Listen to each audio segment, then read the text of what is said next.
I tried to fit in for years in America until I realized I was losing myself. I remember the first time I realized I was different, not just different in the obvious way, not just the way people could see the moment I walked into a room. I mean, different in the way people reacted before I even spoke, the way conversation shifted, the way eyes lingered just a second too long, the way silence sometimes said more than words ever could at first. I didn't understand it. I thought maybe I was imagining things, maybe I was overthinking, maybe it was just in my head. But over time, it became impossible to ignore because it kept happening in classrooms, in stores, at work, in conversations that started warm and ended distant. And slowly, without even realizing it, I started changing, not all at once, not in a dramatic way, just small adjustments, little things. The way I spoke, the way I dressed, the way I carried myself. I thought that was a solution.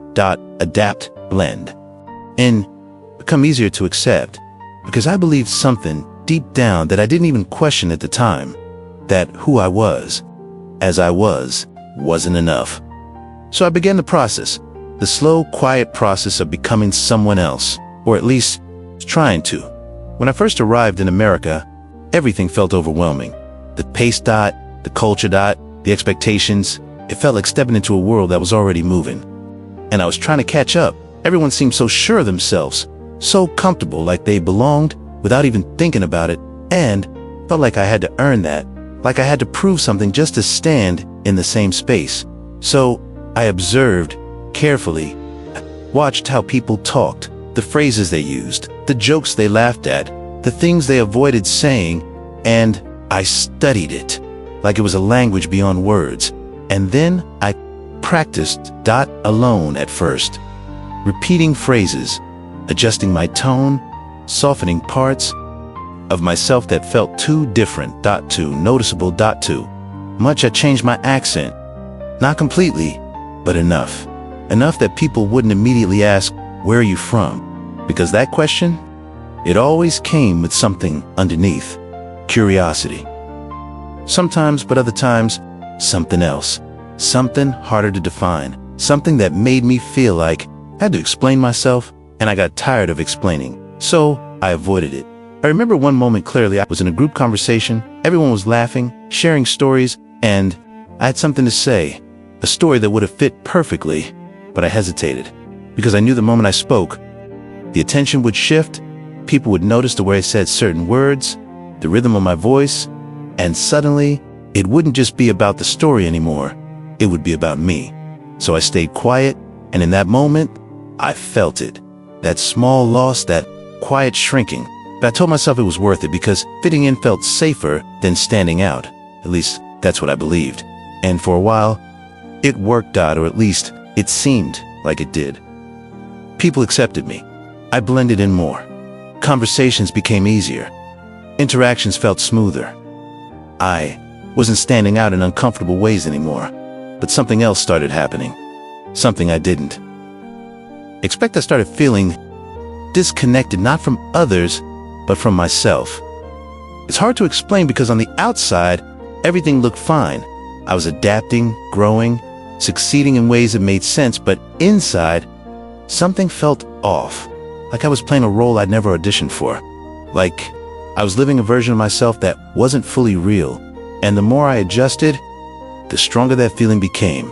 I started avoiding certain parts of my past, not because I didn't care about them, but because it didn't fit the version of me I was presenting. Stopped sharing stories from home, stopped mentioning certain traditions, stopped expressing things the way I naturally would. I edited myself constantly without even thinking, and over time I became really good at it. Too good, because eventually I couldn't tell where the real me ended. And the adaptive version began. And that's when things started to feel heavy. Not in a dramatic way, but in a quiet, persistent way. Like carrying something you can't put down. Even in moments when I was surrounded by people, I felt alone. Because I wasn't fully there. I was present, but not real. And that realization didn't hit me all at once. It built slowly through small moments. Like when someone asked me a simple question about my background. And I gave a vague answer, and later I sat there wondering, why didn't I just tell the truth? Or when I caught myself laughing at something I didn't actually find funny, just to fit the moment, or when I hesitated to express an opinion, because I wasn't sure how it would be received. Each moment felt small, but together, they added up until one day, it became impossible to ignore. The moment that changed everything wasn't dramatic. It wasn't a big confrontation or a public breakdown. It was quiet, almost ordinary. I was on the phone with someone from home, someone who knew me before all of this, before the adjustments, before the edits, before I started trying to fit into a version of life that didn't fully include me. We were talking, laughing, and for a moment, I felt like myself again, completely, without effort, without thinking, just natural. And then they said something simple. You sound different, not in a judgmental way, not harsh, just noticing. But those 3 words hit me harder than anything else had, because I knew what they meant. And for the first time, I heard it too. Not just in my voice, but in everything. The way I spoke, the way I responded, the way I hesitated. And suddenly, it all became clear. I hadn't just adapted, I had changed. More than I realized. And not in a way that felt like growth, but in a way that felt like loss. Loss of identity, loss of authenticity, loss of the parts of me that once felt natural. And that realization stayed with me. It followed me into the next day, into conversations, into moments where I caught myself editing again. And this time, I noticed it every time, and it didn't feel neutral anymore. It felt wrong. Not because adapting is bad, not because change is wrong, but because I had gone too far. I wasn't evolving, I was erasing. And that's when I asked myself a question I had been avoiding for a long time. Who are you trying to be? And more importantly, at what cost? Because fitting in had a price, and I had been paying it without realizing it, piece by piece, until I barely recognized myself. That question changed everything. Not overnight, but it shifted something deep inside. Because once you see it, you can't unsee it. You can't go back to being unaware. And I knew I had a choice to make. Keep going down this path, becoming more accepted but less real. Or stop, reevaluate, and find my way back to myself. But that wasn't easy, because by that point, fitting in had become a habit, a reflex, something I did without thinking. So undoing it felt uncomfortable, like learning how to walk again the first time. I decided to stop editing myself. It felt strange. I was in a conversation. Someone asked where I was from. And for once, I didn't simplify it, didn't soften it, didn't redirect. I just told the truth, fully. And I waited for that reaction, that shift, that moment I had spent years trying to avoid.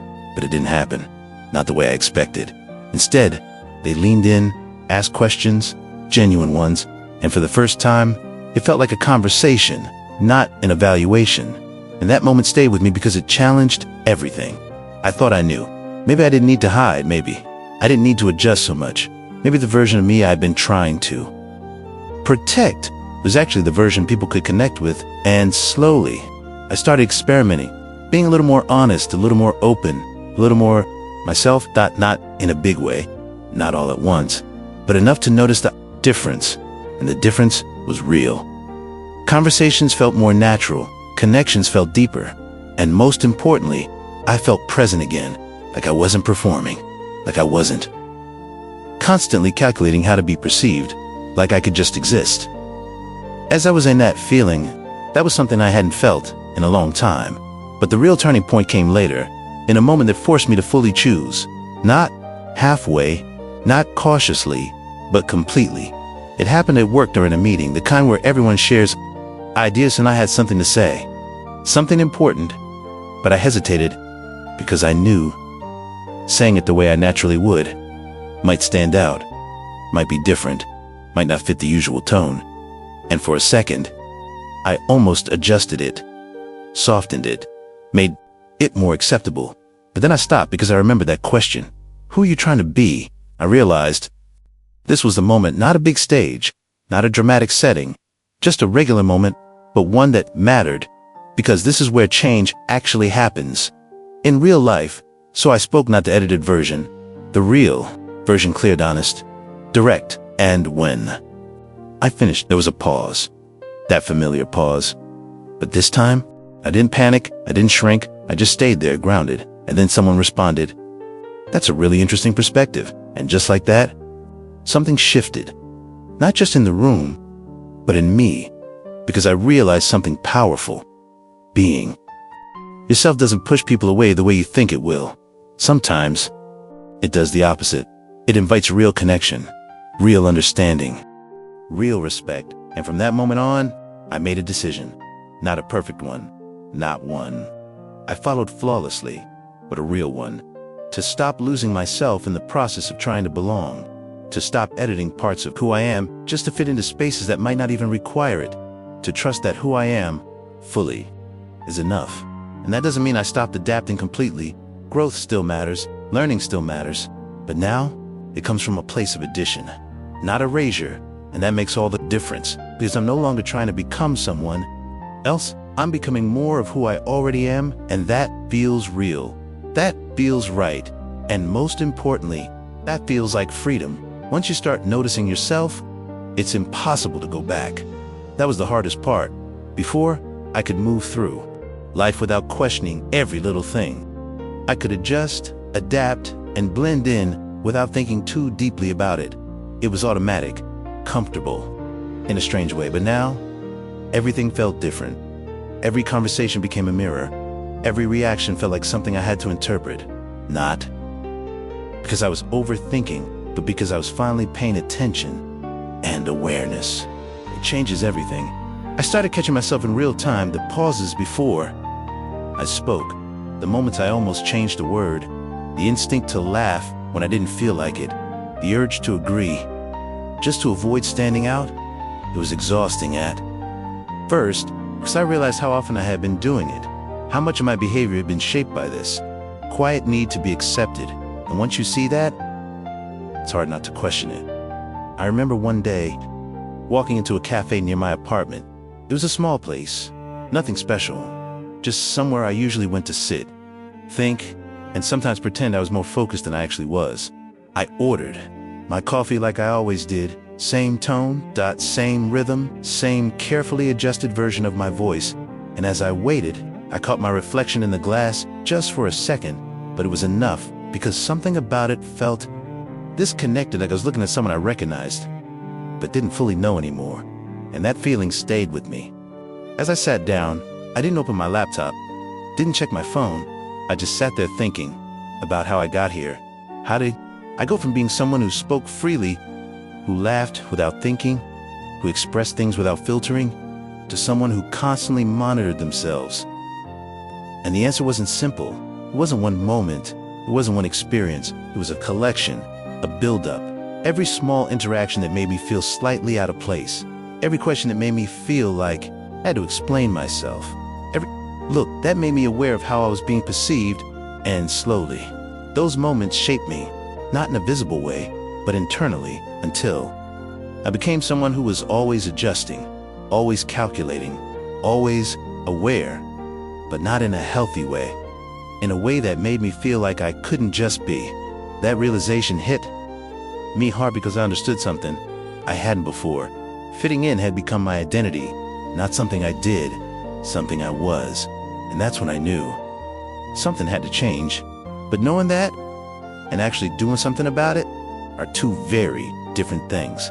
Because the truth is, fitting in had protected me. It made life easier, smoother, more predictable.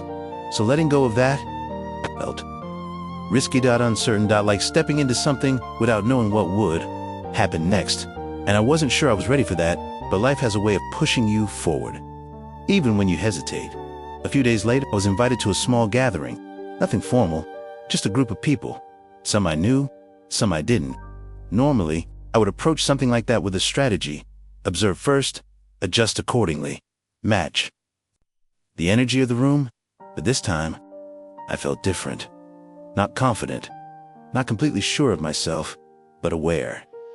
And that awareness made it harder to fall back into old patterns without noticing. I walked in, smiled, greeted people, and within minutes, I felt it. That familiar instinct, scan the room, read the dynamics, figure out how to fit. But then, I paused, just for a second, and I asked myself something simple. What if you don't? What if you don't try to fit? What if you just exist here? That thought felt uncomfortable, almost unnatural, but also freeing. So I decided to try, not perfectly, not all at once, but intentionally.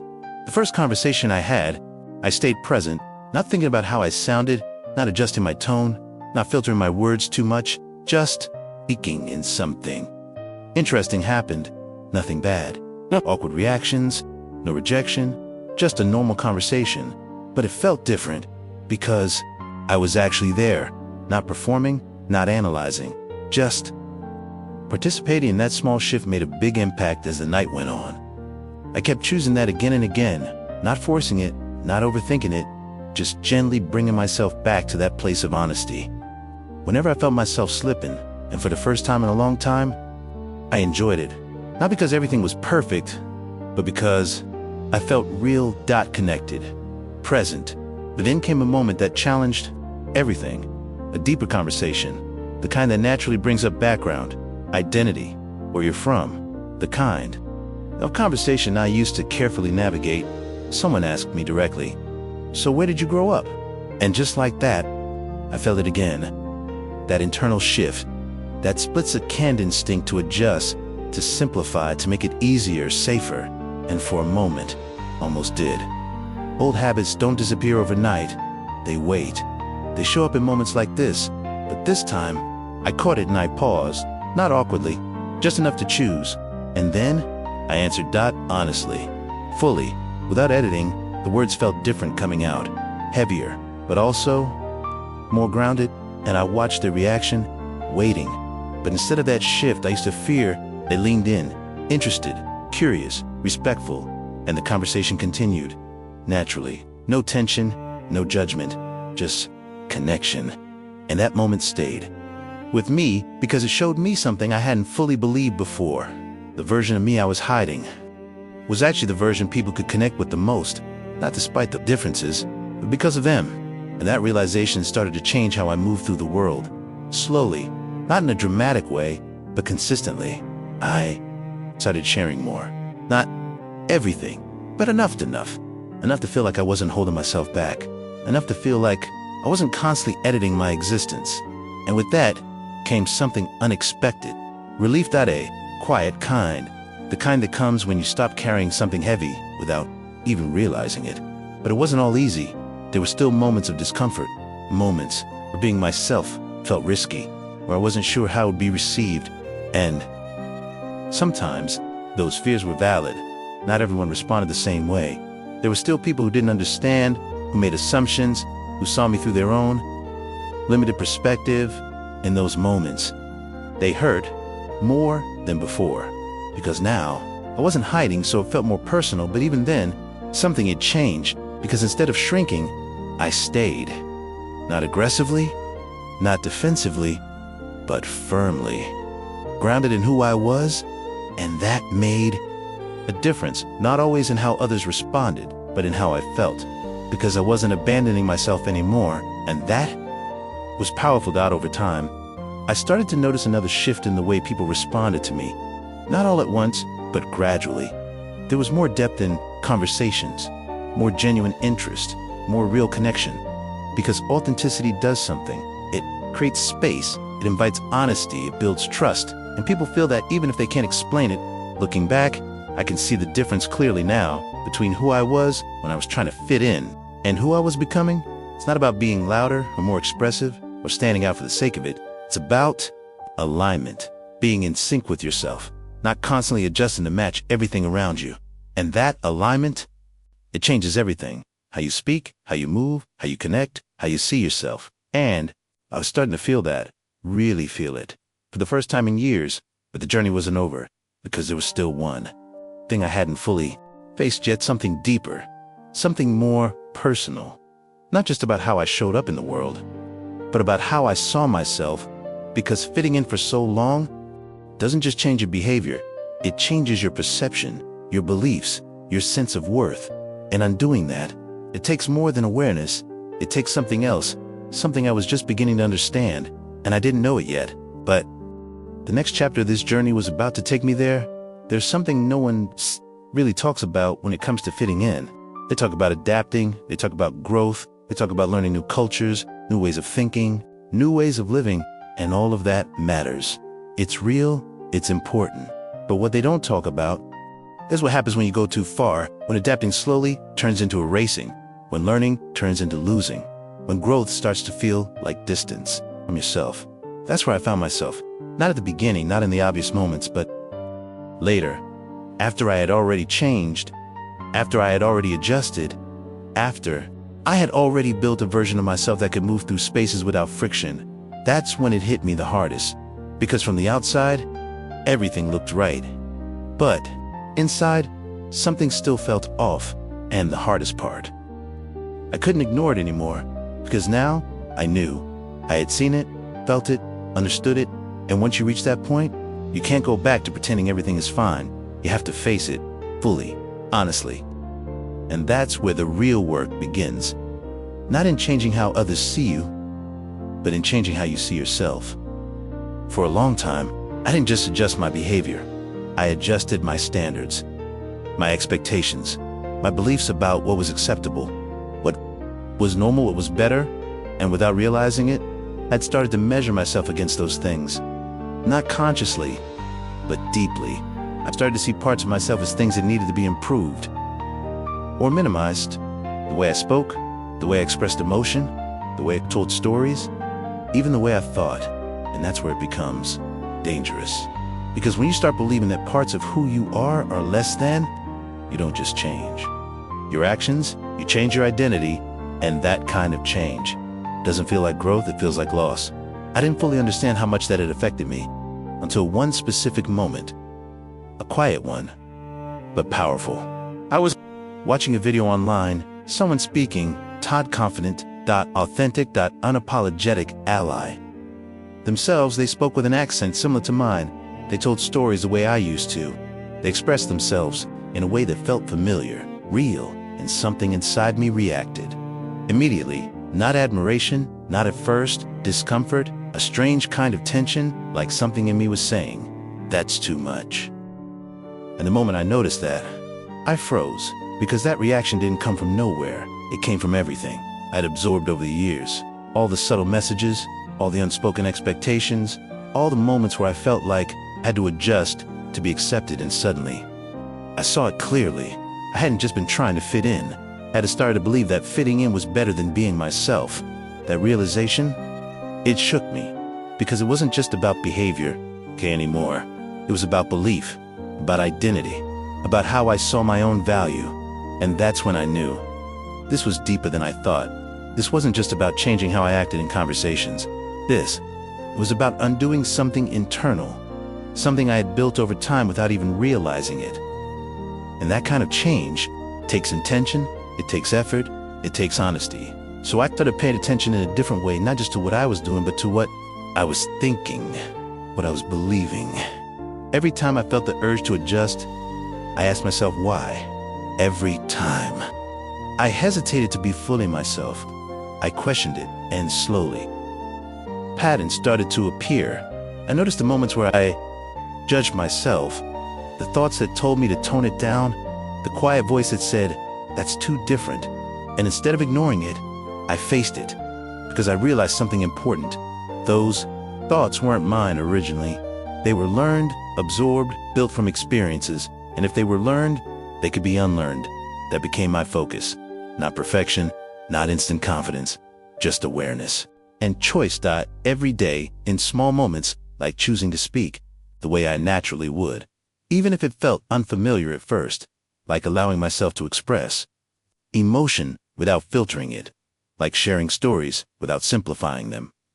And at first, it felt uncomfortable, almost like I was doing something wrong, which is strange when you think about it, how being yourself can feel wrong when you've spent so long being someone else. But I stayed with it because I knew discomfort wasn't a sign I was failing.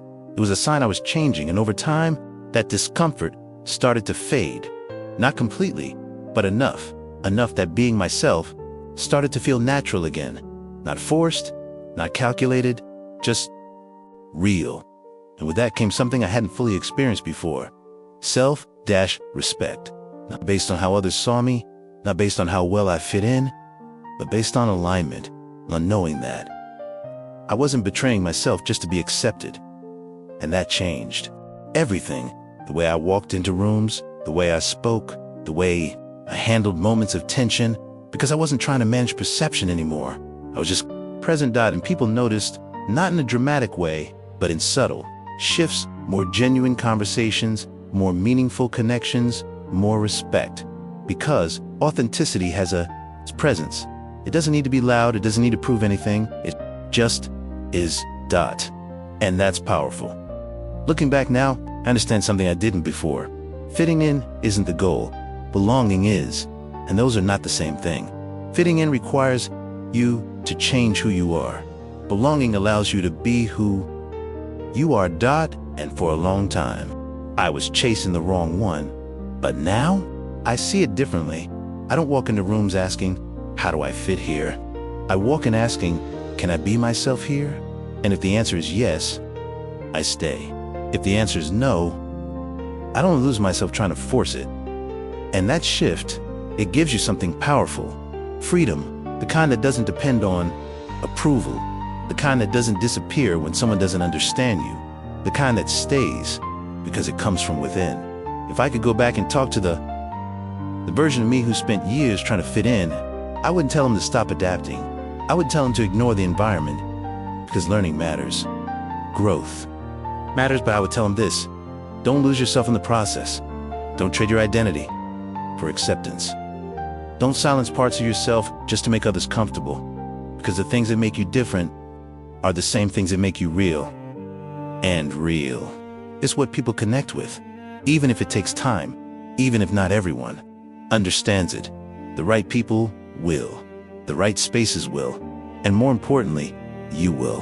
And that's where everything begins. So if you're listening to this, and you've ever felt like you had to change who you are to fit into a place, I want you to pause for a moment and ask yourself something simple. Are you becoming more of yourself or less? Because that answer matters, more than approval, more than comfort, more than fitting in. Because at the end of the day, you can build a life where everyone accepts you, okay? But if you don't recognize yourself in it, what's the point? That's the question that changed everything for me. And once I answered it honestly, there was no going back, only forward. But this time, as myself.